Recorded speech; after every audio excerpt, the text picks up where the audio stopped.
Anytime I make a video about a budget lens, there's people in the comments saying, have you tried this lens? Or have you tried that lens? Or this is my favorite lens under $100. And there's one lens that consistently shows up that I've never tried. And it has this kind of cult following that people that try it just love it. And they're constantly talking about it. And recently I've covered two 25mm lenses on this channel, APS-C lenses under $100, two phenomenal lenses, incredible optics for the price. And in both of those videos, people were talking about this other 25mm lens. They all wanted me to review this lens. But in my research, I found that it seemed to be not as good, not as sharp, didn't render the same level of detail. And when people compared the lenses, this one always came out last. But that didn't stop people from loving it. And the other day I got an email, and the company that makes it said, we have just made a new version of this lens. It's a little bit faster, lets a little bit more light in, is a little bit sharper. It's pretty much better in every way, but it still maintains that original character that people love about the lens. So this was kind of a no-brainer. They sent this lens out to me prior to release at no cost to myself so I can make this video. But it is kind of a challenging lens to talk about and review because in some ways, this lens is near on optically perfect, particularly for a lens that's under $100. In some ways, the optical performance is disastrous, some of the worst that I've seen. But I think it is these combination of characters that make the lens so interesting. And I think these are actually the traits that make people love this lens. And I think the first thing that I want to say is what this lens does, particularly if you're somebody who's just shooting JPEGs right out of camera, or you're shooting video with default profiles without using any log footage or without grading any raw files, this lens gives those images a somewhat organic and filmic look, while still maintaining incredible levels of sharpness and detail in a way that it reminds me of a very expensive high-end vintage lens in the images that you're getting out of it. So what is this lens? This is a 25mm f1.7 by Pergear, and it replaces their earlier f1.8 25mm lens. And at the time of shooting this video, it is a new lens, and it's only available at two different places. And I put those links in the description down below. You can't get it in store, only for sale on two different websites. So I put those links below. The first thing, let's talk about a 25mm focal length and what it's good for, because if the focal length isn't right for what you're doing, then it isn't the right lens for you. And the first default use for this lens is street photography. Somewhere between 23 and 25mm is considered the most popular focal length for street photography. And the reason for that is it allows you to get a very natural picture or video of a person and the scene that they're in, and show the context of that scene around them. If you get a lens that's a little bit tighter, you start to lose that context.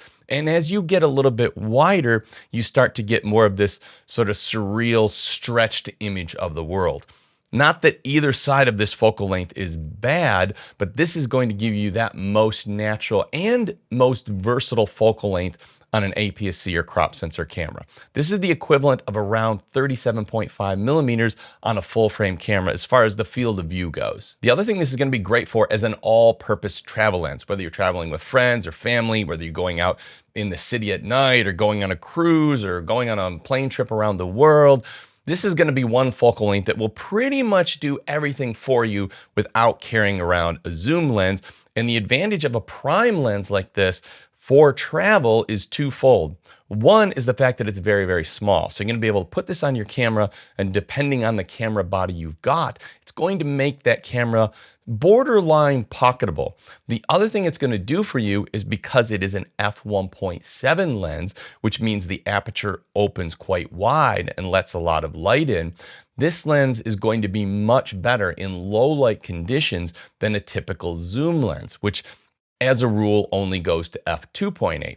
So you are going to be letting a whole lot more light in with this lens. You obviously lose the versatility of a zoom, but you gain the low light performance and the much smaller size. So if you want a small size package with your camera for travel, this is a great lens for that. The other thing that a 25mm focal length is going to be good for is as an all-purpose video lens, because it gets enough of the scene in that when you're getting a video of a person, you can allow them to move around the scene and you won't have to chase them around like you would with a tighter focal length. Just gives you enough room that it's easy to allow that person to be set in the scene, move around without chasing them with the camera. It's a focal length that once again gets you a very natural looking image, and the person is going to look very much like they look in normal life, as long as you don't get the lens too close to them. It's also a focal length that is wide enough that if you have a camera with in-body image stabilization or compatible digital image stabilization, it should be able to stabilize that footage reasonably well, and you will get a quality and smooth video out of it. And so ultimately, most professional and amateur photographers alike will tell you that if they could only have one focal length on their APS-C sensor camera, it's gonna be somewhere between that 23 and 25 millimeters, and this lens sits right in that pocket. So it is a great all-purpose, do everything, versatile prime lens. Just looking at the build and handling on this lens, this is an all metal lens. It's based on a metal lens mount. Everything about this lens feels small and premium. It is a really nice handling little lens. Now you've got a 1/4 turn for your full focus throw. With a lot of lenses, I would have said that wasn't enough. There are times with other lenses that have such a short focus throw that it makes it hard to nail focus. But I actually found this one pretty good, and I'm not exactly sure why, but 1/4 of a turn seems to be enough to nail focus with this one, and I didn't really feel it needed to be any longer. And then it has a clicked aperture ring. The only thing I would say about the aperture ring is the stops, the jumps in the stops are quite significant. So you go from 1.7 to 2.8 to 4 to 5.6 to f8, 11, and then I think 16 and 22. I would have liked if there was maybe an f2 stop in there, because going from f1.7 to f2.8 is fairly significant, and it's kind of hard. You can kind of put it in the middle of the two, but it's just going to be bumped out anyways. But as far as the build quality goes, it just feels like a really premium built lens. Now, it's going to be available on all the popular mirrorless mounts. I will put a list of those mounts in the description down below. So if you've got an APS-C camera, you should be able to get this on your camera system. Now, just having a look at the distortion performance on this lens, it is shockingly good for a lens at this price point. Not quite perfect, but close. There's only the most modest amount of barrel distortion. And when we're talking about a lens of this size, I expected that performance to be significantly worse, but it's not. It's excellent. It's almost perfect. You do get some reasonable vignette. It's not horrible, but you do get vignette wide open. This is not uncommon with a lens of this size, particularly. Smaller lenses seem to have a little bit of vignette.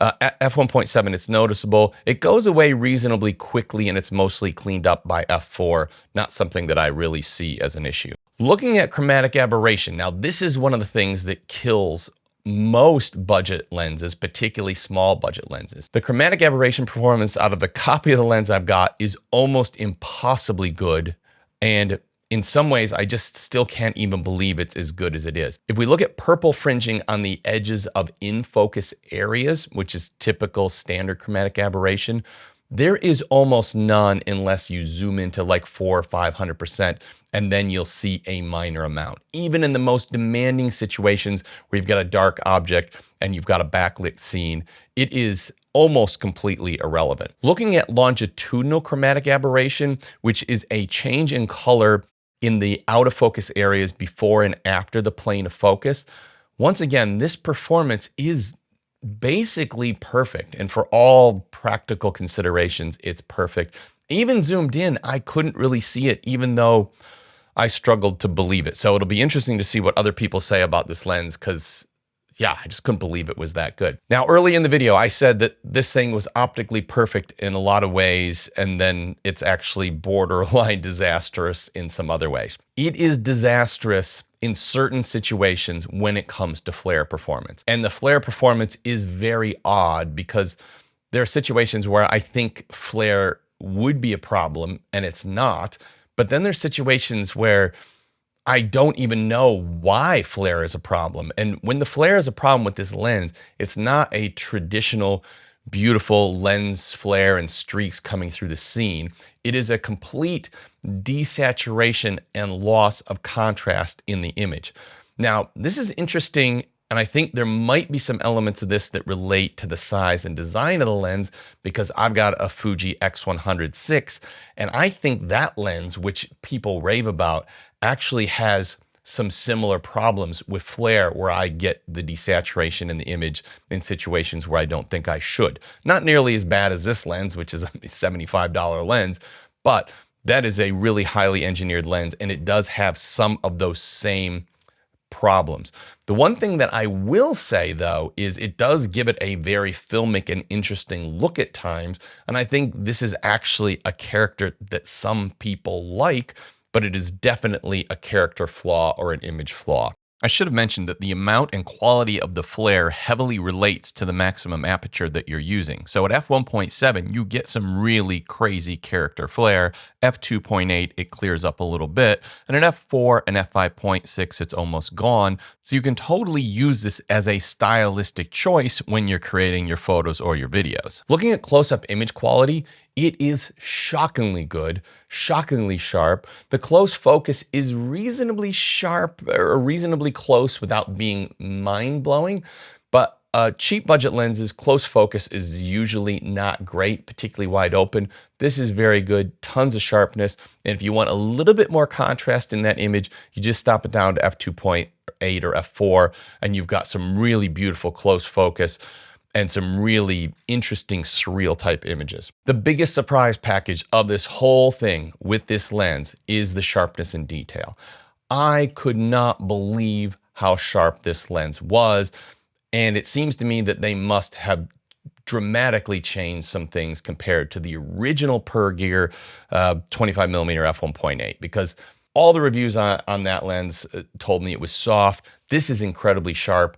I don't have the old lens to compare it to, so I can't really see the difference, but I can say that this lens is incredibly sharp, probably one of the sharpest lenses that I have tested under $100. While this lens is incredibly sharp in the center of frame, it does get soft as you get to the corner or the edges of frame. This gives it a similar look to many cinema lenses or anamorphic lenses.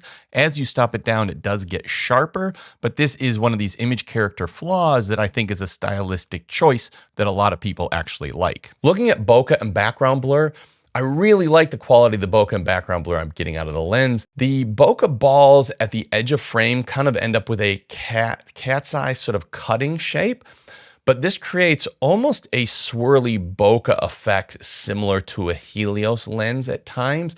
Now, not all the images come out like that, but some of them do have this kind of smearing, swirly looking effect to them, which I think looks really cool.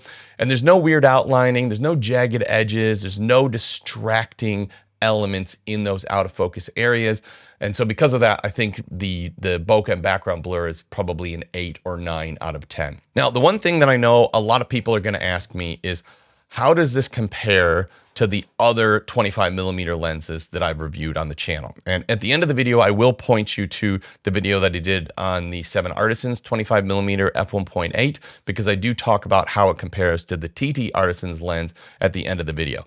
But just kind of laying them out in front of me, what I think of them. The TTArtisan's is my favorite for its form factor, the way it looks, the way it feels. It is a very cool, retro feeling lens that I just really, really like. The disadvantage of this lens is wide open. It has some field curvature where the image is focused in the middle of image when you're wide open, but the corners, even if they're on the same plane, are out of focus because the plane of focus is curved. It's a very unusual effect. But if you're using this lens for street photography the way that I use it, and it's stopped down to f2.8, f4, f5.6, that isn't an issue. And I just love the feel, the clicked aperture ring. I think it's a great lens. It's my #1 recommendation as a street photography lens that you're going to use stopped down a little bit. Looking at the 7Artisan's lens, the thing that I like about it is it doesn't have that field curvature. I really like the out of focus areas in this lens. It does not have a clicked aperture ring, which makes it great for changing aperture when you're shooting video. And overall, it probably is a slightly optically superior lens to the TTArtisan's lens. Now, when we bring in the Per Gear lens, it's kind of different than all of them. It's got this disastrous flare performance, which I think is worse than both of the other lenses. But when it comes to sharpness, it may very well be the sharpest of the three. I think between it and the 7Artisans, it's very, very close. But what the Per Gear lens does do, and what people have always loved about the old Per Gear lens, is it seems to render colors and contrast when using default profiles out of the camera that give you a very organic, natural, and filmic look. And skin tones out of this lens are absolutely excellent. I think they are different lenses for potentially different use cases, but beyond that, they're all lenses that are under $100. So if you have the budget to have a couple of them and sort of play with them in different situations, I don't think is actually that big a deal. Now, I did a really nice detailed review of the 7Artisan's 25mm f1.8, and I've just thrown that video on screen now. I don't think enough people have actually seen that video and seen what this lens can do, particularly if you're a cinematic video shooter. This might be my pick of the bunch for that purpose.